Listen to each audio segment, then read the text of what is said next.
Okay, so in this video, I'm going to be talking through some of the sounds that you can emulate in the style of a band like Tame Impala. So looking at the psychedelic pop rock kind of sounds that you would use for particularly drums, bass, and synth, and a little bit of guitar processing.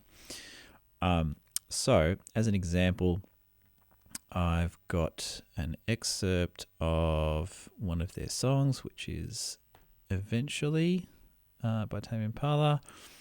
So this is a section of the song that I've just recorded the drums, the bass, and the synth part, and a little bit of the guitar part. So first up, I'm going to play just what it all sounds like, kind of dry. So all the recorded sounds, there's a little bit of panning and stuff, but basically there's no effects on any of this. So you'll hear this now. This will sound like this. This is the dry version.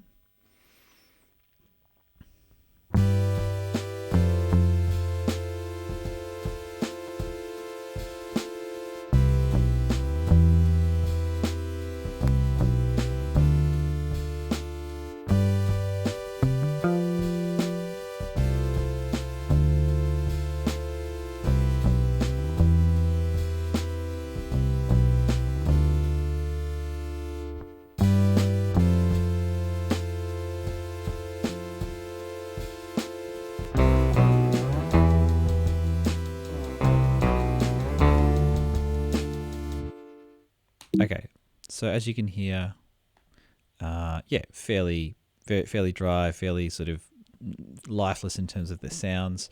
A little bit of panning and stuff. There's a bunch of guitars sort of layered there. I'll talk through that. But here's what all of that same stuff sounds like with some effects. So this is only using volume and panning and the built-in effects in Ableton. So there's no third-party effects here. This is all just using Ableton plugins, which I'll talk through. So this is what the mixed version would sound like.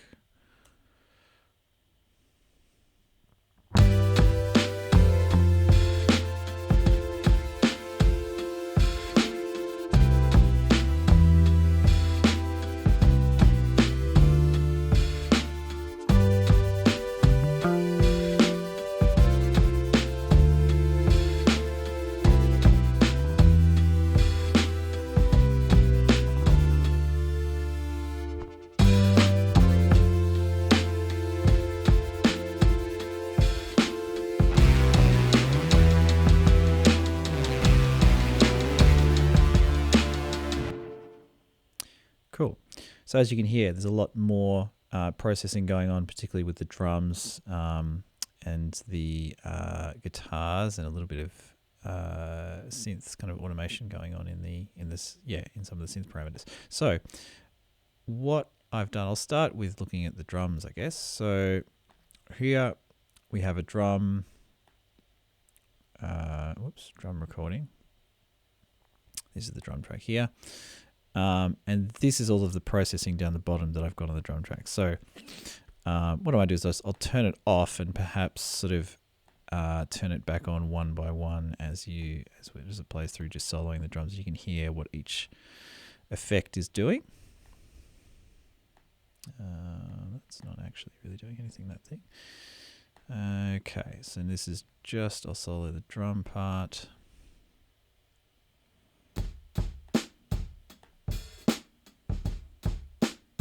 So this is, I should say, the drums were recorded just with one single dynamic mic, Sennheiser 441, and it was kind of just placed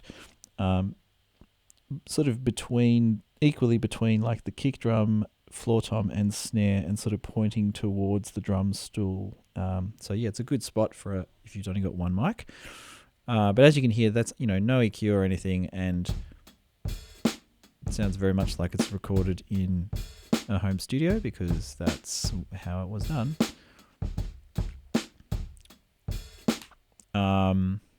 Okay, so if I add some things on one by one, so straight away there with that drum bus, you can hear there's a lot more sub happening. So with the drum bus, it's a great plugin in Ableton 10, I believe. I don't think it's in anything earlier than that. If you click on down the side on audio effects, you see drum bus there. There's a bunch of presets which kind of will load certain frequencies already pushed up From memory, I think I did that and then tweaked it a little bit, but you can play around with the boom and stuff. So that's quite a lot. So I'm going to see around 55, I think.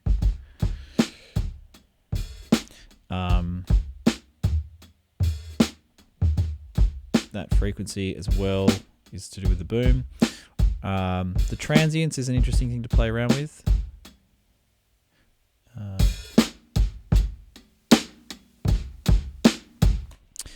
It sort of just changes, I guess, literally the transients of the hits. So particularly useful, transient designer, particularly useful on drums, because you can kind of shape the sound of the attack a little bit more. So basically, that's just with that one going on. There's also another one of the drum bus plugins was a transient shift decay preset, which I put on.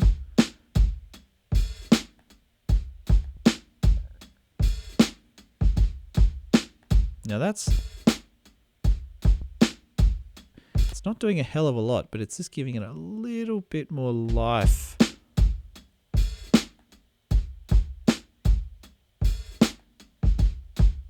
Just a tiny bit more punch. There's probably a subtler way to do that, but that sort of worked well for what I was doing. Here we have echo. Now, I'm sort of using that as an EQ, really. The echo plugin's great. It's like a sort of vintage, I guess it's kind of based on something like a space echo. But I've just got that on full wet, and I've got the millisecond sort of delay times right down, so it's not actually doing anything to the timing so much. And I'm sort of played around with the stereo image a bit and the filter. What have I done with the filter there? Oh no, I haven't done anything. That's just the natural sound of it. Okay. Yeah, so if I have it on, you can hear it's a lot brighter like that, but that gives it that sort of, I guess, almost like something recording to tape vibe. I was definitely going for that vintage thing. Wooden Room. Now that is adding, if I go right up, so you can see, that's a really, really short reverb. And what it's doing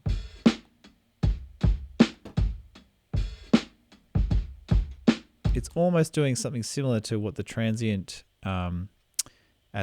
transient control of these drum buses is doing, is it's kind of shaping the attack a little bit. So I'm sort of using this as a little bit of an almost like an EQ. It sort of just gives a little bit of character to the sound without EQing it too hard or without compressing anything. It's kind of just putting, obviously, any room sound has its own EQ. So I'm sort of using the reverb as an EQ as opposed to a reverb, if that makes sense. So I've got the reverb decay time right down to 200 milliseconds, and the dry wet is about 40%, but it's a subtle effect. If I turn it off, it's not doing much, except it's kind of very slightly widening the image, just a tiny, tiny bit. Here we have an EQ, so if I put that on, turn that off, that's kind of to bring in some of the highs that the echo was taking out with the filter. But so if I turn, you think, well, why would I do that? Why would I take them out in the first place? If I turn them both off, you get this sound, which is quite bright, which is fine, but I kind of want a darker vintage sound for this particular example. So I've got that.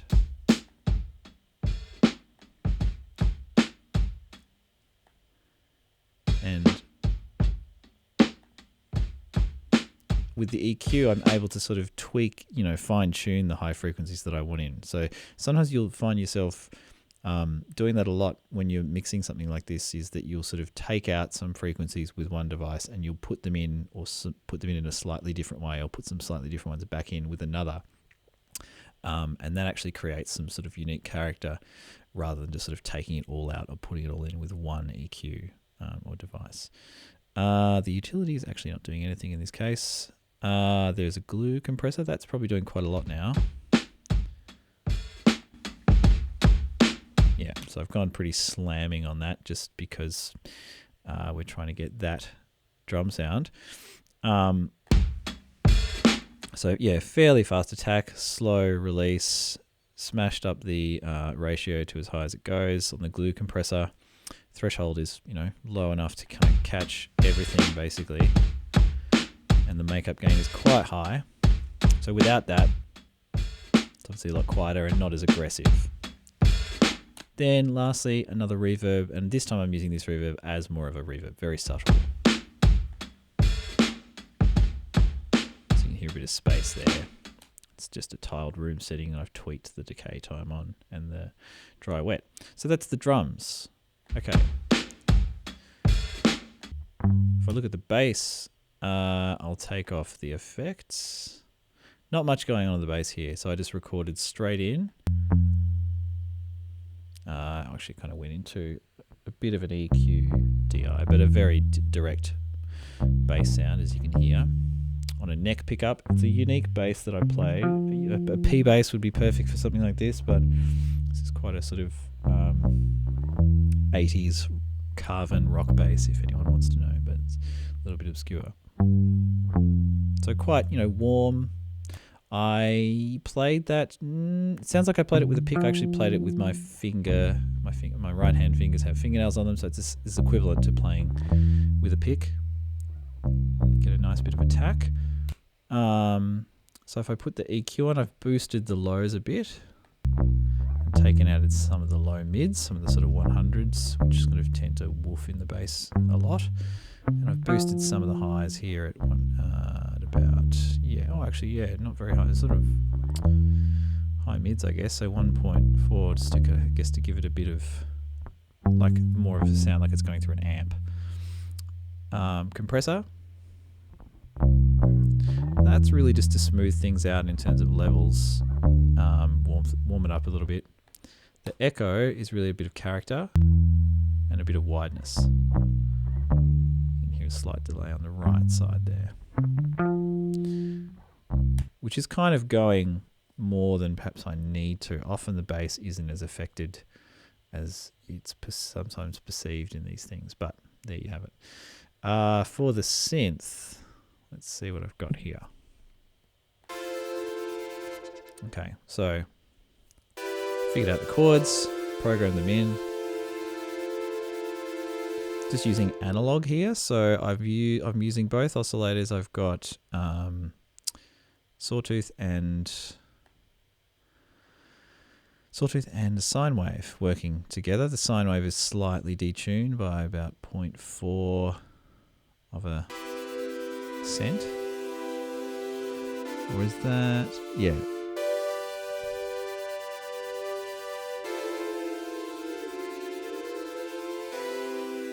I think that's cents. Actually, I'm not sure. But it's 0.4 detuned, minus 0.4. The filters, I've got a low pass frequency on the saw. Hang on. Yeah, saw. And then high pass frequency on the sine wave.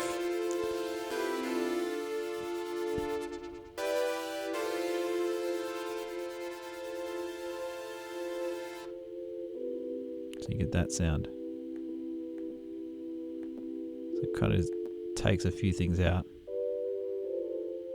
It's pretty obvious what the other one's doing.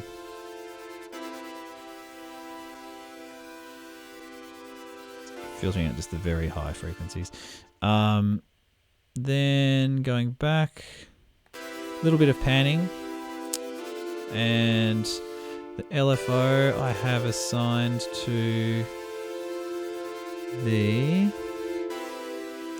resonance. Okay, and then what I've got, so to get that kind of,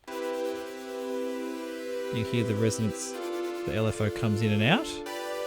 So what's actually controlling that is another LFO, the Max for Live LFO device, has mapped to the frequency 1 resonance. So you'll see that this number here is moving kind of slowly. So it's kind of gradually sort of changing the LFO. So sometimes it's oscillating and sometimes it's not. Like now it's not sounding as much. So I wanted to create that sense of movement in the patch. Obviously lots of ways you can do that with a synth, but that's kind of how I chose to do it there. I filtered out the, let's take out some of these things. There we go. So yeah, I filtered out a lot of the low frequencies just over the whole synth with an EQ. Because I didn't want them taking up all that low end. Bit of chorus. Turn the LFO back on for that movement. And the echo. I guess if I went full wet with that, it's a little bit of reverb and a little bit of basic delay. So that's fairly straightforward. Now the guitars, there's not actually a lot. I just put them at the end here. But you can see basically I've got here middle pickup, bridge pickup, middle sub, bridge sub. So the sub ones are, I'll go through them and play. So if I play, they essentially all have hot fuzz pedals on them. So the Ableton pedals section on the left, yeah, hot fuzz was just a preset and I just tweaked each one of them. So the first one sounds like this. So I've panned it to the right. That's just a Telecaster, middle pickup going direct in. And then here is the same take. Well, but turn the fuzz off so you can hear what's going on. But I've just literally transposed it down an octave. So you can hear it sounds like that. And I've done that just by having it warped, having Complex Pro on, and going down -12 semitones. So that way, with those two together, you get this sound. So it's sort of like almost like it's doubled on a bass. So I did that with the middle pickup, and I did this another take on the bridge pickup. Panned to the left and did the same thing. So you've got, you hear that's left and it's brighter, sort of bitier sound. And the sub pickup, same idea. So that's two different takes, panned left and right and doubled down the octave. So you get this sound. Oops. Yep. Okay, so still very clean, so we don't want that, obviously. So yeah, hot fuzz. Basically, all of the distortion or fuzz pedals are on 100% wet. And they're all on a fuzz setting except for one of them, which I think I turned on to... Oh no, they are all on fuzz settings, but you'll see if you look down to the bottom left as I go through, you'll see there are some different settings. Those ones changed. And they changed. I'll turn that back on. Just because I don't necessarily want to use... Yes, I want all the guitars to be fuzzed out, but I don't want them to all be fuzzed out in exactly the same way because it won't sound as interesting when they're working together. So with all of those together, so if I do these two, for example... So that's the middle and the bridge together. A little bit of difference in the gain. More gain on the bridge and a lot less treble on the bridge. So it's sort of using, that's another common thing, like using a bright pickup sound and then dialing out some of the highs, or using a, you know, a darker pickup sound and dialing in some of the highs or taking out some of the lows. That's the sort of thing that you will do quite a lot of when you're trying to get these sounds, because it does add a unique character, I guess, to just, you know, taking highs out or putting lows in.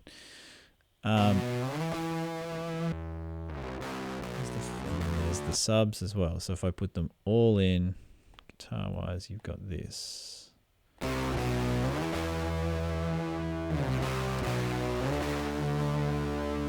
Now, all those guitars, I wanted to have a little bit of spaciness to them, so I've selected them all and went sends only, and I've dialed them all the way up on send on the return track A.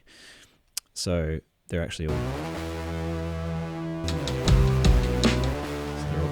into return track A there, and I've got a phaser, so you got, you can't really hear too much in that particular setting just there. Oh yeah, you can. Yeah, it sort of widens things even more. echo as well.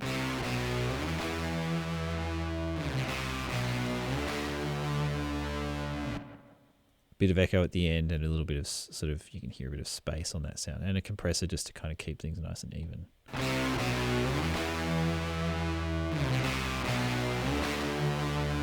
Okay, so let's go back and have a listen to the not mixed version again.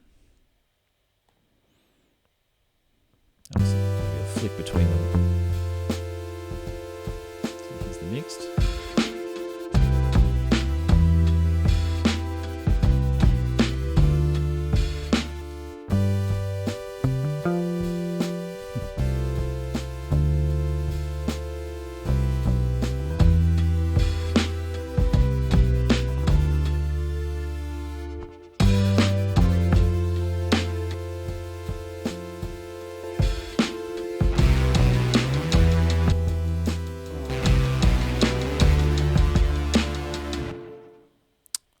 And that's pretty much it. So that's really just a little demo to kind of give you an idea of what you can do if you're recording, you know, songs at home and you're trying to get a certain sound or style in your production, in this case, psychedelic rock pop sounds. These are some approaches that you might take and realize that, yeah, there's quite a lot you can do just with your built-in plugins on your DAW. You know, and so that really all I had here was like real drums, one microphone, guitar, bass, and the guitar and the bass were both direct in. So no external effects pedals or anything. Yeah, all effects and mixing essentially done in the DAW. So yeah, it can be done. Obviously different results to when you're using different pieces of gear, but it's worth exploring what's built in your DAW. Because there's usually a lot there that you can play with. All right, I hope that was helpful, and thank you for watching the video.